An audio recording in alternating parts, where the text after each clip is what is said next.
Sanibonani emphakathi waseNyukhasela. Lo nikhuluma naye uMzwandile wakaMthembu okumsebenzi wakhona khona lapha eNyukhasela. Namhlanje okuyikhona okusilethela lapha kakhulu esizokhuluma ngakho kwiNyukhasela TV. Isimo esibhekene naso okuyiyona nhlekelele le engaqali ke njalo ukuthi isivelele ukugcwala kumfula bese kapaka amanzi okuyiwona kagcine ephazamisa ukusebenza. Lokusebenza ke kugcine kuphazamiseka abantu abaningi ngoba abaningi banamakhishi ukudla bakhona ukuthi bapheke, abanye bayadayisa, namatekisi kuqoba aphazamisekile ngoba agcine sephuma lapha asebenzela khona, agcine esesebenzela ngaphandle kwerenki. Kodwa ke lesimo lesi sisibonayo ke sisazoqhubeka ke lokho sibheka sibone ukuthi siqhubeka size sifika phi ngoba umfula awuthembisi kwamanje ukuthi uyehla.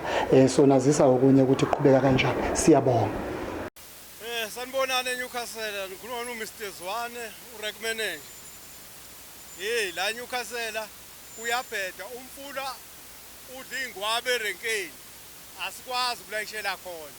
Silayishela ngaphandle ezitradini la Nyukhasela. Ayikho futhi into esingayenza ngoba umfula ugcwele. Bakwethu mani lapha eNyukhasela irenki lapha ngase-BP. Ngase-BP. Bose-BP zobusuthola irenki lapha. Umphakathi ngathi wasilekelela lapha ungaduki uze ngase-BP. Konke nama long distance lapha ngase-BP. Siyabonga mphakathi.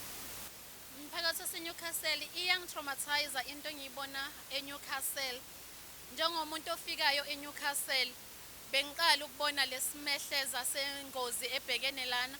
Ngithe mengifika bengizitshela ukuthi ngise-Robben Island ngoba ngithe bekufanele ngipake imoto yami ngahamba i-distance engingayazi. Mengifika abasebenzi abakwazi ukuwela ngaloko mfula. Abanye babasebenzi sebegobha kuwona umfula ngenyawo.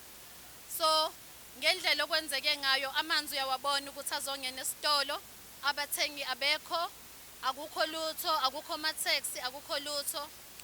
Ngiwumphathi ngithukile.